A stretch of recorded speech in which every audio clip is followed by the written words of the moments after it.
So my business partner Ben was making fun of me about how I constantly use analogies to sort of equate things together. It got me thinking about today's vlog. How about I do an analogy on how cooking a meal is like making a video? It's kind of experimental, so hang with me on this one because I don't know where this one's gonna go.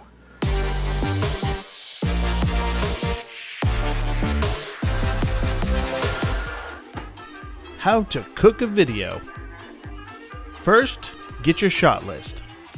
These are going to be all the shots you need to actually make your video. Then, you're going to need a script, and most likely you're going to throw out most of it. Now comes the easy part. Just get all your shots. Follow the shot list and boom, you got it. Oh man, did you see that shot? That shot was butter. Now that you got your shots, off to editing. Import your clips and cut out what you need. Sometimes your clips aren't as usable when you import them, so you've got to render out a proxy or something a little bit more usable. Much better. Now we can definitely use that time to zest up the timeline. Literally. Always make sure you shoot B-roll too, because then you have something to cut to. Keep cutting up your shots and try to find some interesting and dangerous looking clips that, will keep people's attention. Or throw some high-speed time-lapse in there.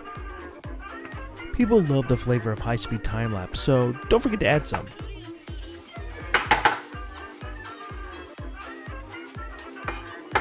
So keep adding your clips together. Sometimes you'll find that some of your clips stink, and so you're going to need to cover up some of that with the fresh ground spicy scenes and maybe some salty scenes from the Himalayas.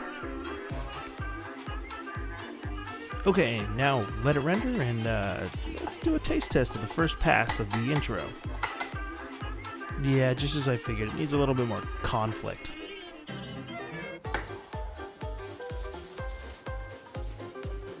Don't forget to take the ahs and the ums out of your scene's audio.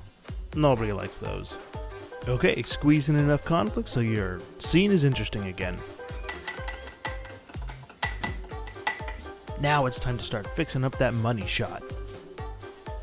Again, split up your clip into usable pieces. Alright, time to make a compound clip. Remember, in nonlinear editing, you can use lots of layers to layer on things like audio and effects and titles. Just as long as they all go together well. So it's time to let this sequence render. Now, luckily we have background rendering, so we can work on the other scenes that bring this whole video together. Your supporting scenes don't have to be that complex or magical. They just need to help with the main story. Oh wait, I got some great B-roll here. Oh, fire up that epic random B-roll.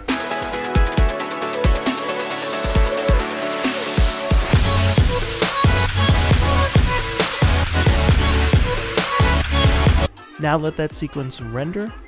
On to the last scene.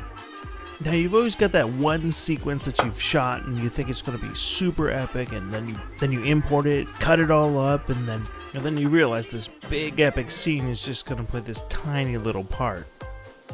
Yeah, it's okay. You'll almost say it's good for your video. Alright, after all this hard work, everything's been rendered. Now it's time to look at what it looks like all together. Bring in each sequence and see if they sync well. How you put together your video is just as important as the shots that you've made. Don't forget to put any last minute polish or any of those little details, because all those details matter. And there you have it, a delicious video.